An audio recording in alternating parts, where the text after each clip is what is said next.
عليكم ورحمة الله وبركاته. أصحابتي شرفت له فرتا إذا موقت وحقري أرض كمية أرض وحكبرت أكاديمية ده ومركي وإيمانية قرا الذي وقري جري وكان سبب وقري كل توا إني سافرت عن فعلا قف كستا أو فيديو وداوانية وفهمي كرا وكان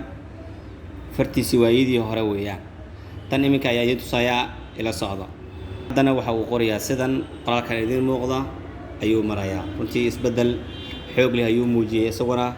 إنك فريه بانسيناي لكن شقادة الرسمية waxa qabtay waa isaga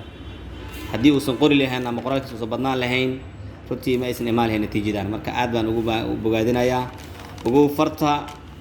waad bedeli kartaa wax walba waxay ku xirtaan go'aanka adiga aad qaadato waxaad booqan kartaa xarunta Muqdisho gaar ahaan isgoyska Baarwax degmada Halwadaag ee ku taala akademiyada